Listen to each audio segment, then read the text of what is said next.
The world of football is no stranger to a Maverick, but few come close to a man from Palmero who is capable of not only setting his house alight, but the world also. Mario Balotelli. Why always him? Balotelli! Balotelli! Balotelli! Oh, what a finish as well!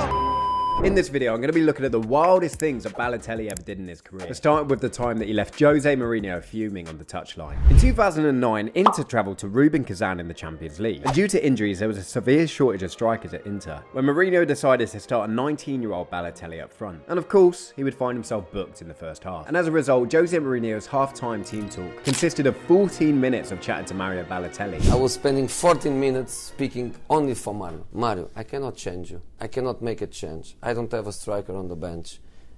Don't touch anybody. Well, 15 minutes into the second half, and guess what happened? Balotelli lunged in on Christian Noboa and got his second yellow card, leaving Inter with no striker on the pitch as they failed to find a winner. Mourinho went on to say how funny it was to work with Balotelli, and that he could write a 200-page book on his time he spent with the Italian. Well, his time with Inter was very hit and miss, as he established himself as one of the best young players in Europe, but he also massively fell out with the fans, and was even pictured with an AC Milan shirt, Inter's biggest rivals. But the antics would continue. At the age of 20, he signed for Manchester City for £24 million. But things only got more mad. In his first season with Man City, they were in the Europa League, where one of the most ridiculous moments of his career was caught on camera before a game against Dynamo Kiev. Footage was released of Mario Balotelli not knowing how to use a bib. Well, what's he doing with that there? What? He can't even get his bib on there, eh? Balotelli tried for 2 minutes to get 2 different bibs on, and he wasn't capable of doing so. You are. This is a wind-up. This has got to be a wind-up. Now, this led to a confrontation with manager Roberto Mancini, who he'd have many run-ins with in his time in Manchester. But the season would be a success, as City ended their 35-year trophy drought by winning the FA Cup. But the semi-final would be all about Mario. After Yaya Toure scored to down City rivals Manchester United, Balotelli mocked United players and nearly caused a riot on the pitch, as well as an absolute head loss from Rio Ferdinand. He's winding Rio up there, end, isn't he? Well, that's part of the game. Now, obviously, Bibcident isn't a scandal, but what came next certainly is. Balotelli's second season in Manchester wasn't without incident either, and it all started in pre-season when Man City travelled to the States for their American tour. During a game against LA Galaxy, Balotelli was accused of disrespecting the opponents, as in the 28th minute he was through on goal, and instead of producing a normal finish to make it 2-0, he tried a ridiculous bit of skill that saw the ball go wide. Are you kidding? Serious? Mario Balotelli. And he's getting booed for this.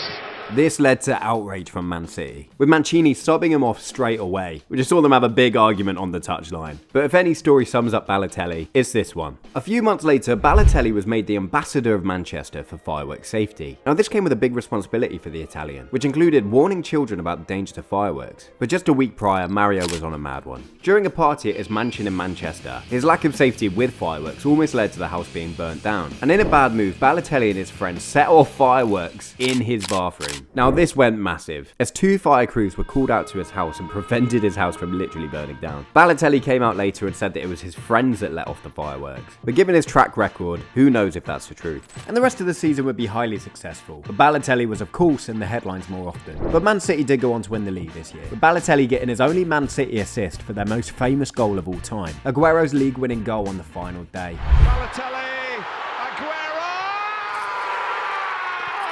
But this game was full of controversy too, as after an absolute meltdown from the mug that is Joey Barton, I can't say that, can I? Gotta be neutral. After Joey Barton had an outburst for QPR, Balotelli was again winding him up on the touchline and they almost squared up. And to be fair, Balotelli would have absolutely had him on toast.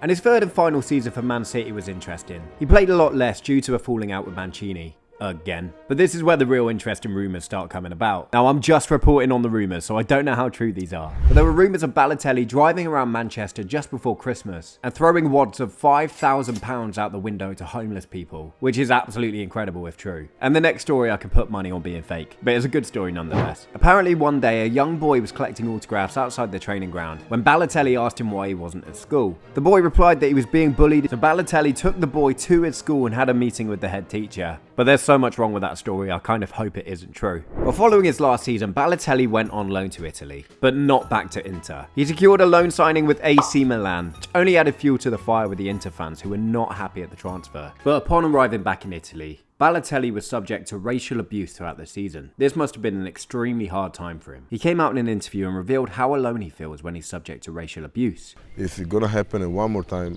I'm gonna leave the pitch.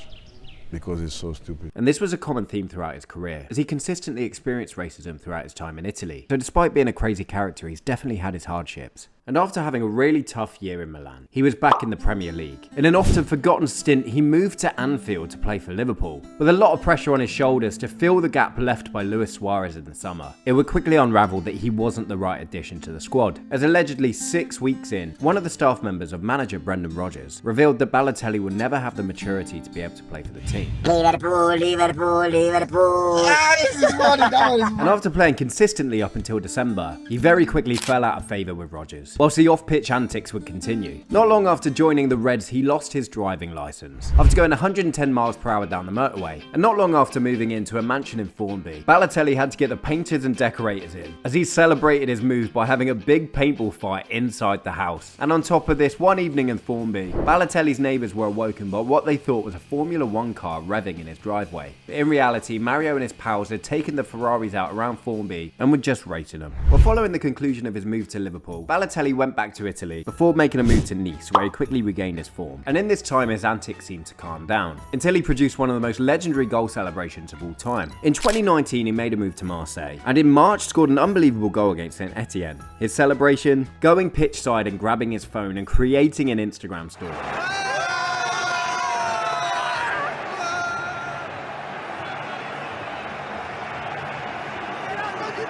Honestly, that's just the most legendary thing I've ever seen. Well, things would stay quiet again until 2023, when Balotelli would feature on TNT Sports' coverage of the Champions League final, collaborating alongside Rio Ferdinand, who he'd fallen out with years prior. And despite the beef being years old, Balotelli was described as being a frosty character, and came across very disinterested, with host Jake Humphrey, seemingly fed up, would say live on air, "Hold on, we paid thousands for this guy," and his final comment is no comment.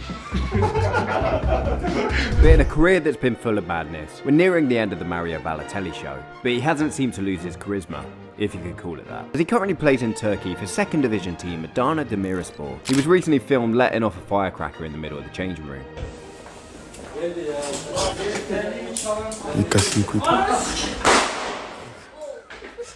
There's many things that I haven't mentioned in this video. From the time he went to an all-women's prison just to check it out, to the time he was playing on his iPad on the substitutes bench while playing for Italy. It's fair to say that we've become very used to what a footballer is now, with their accounts being ran by a PR team, whilst they all blab on about the same old thing in an interview. But Mario Balotelli is one of a kind, and he features in an elite list of mad players, like Eric Cantona, Diego Maradona and Paul Gascoigne. And he may not have lived up to his full potential as a footballer, but as a character, he went above and beyond. And if you want to see how this player went from being a hometown reject to a Premier League legend, tap the screen now, and thanks for watching.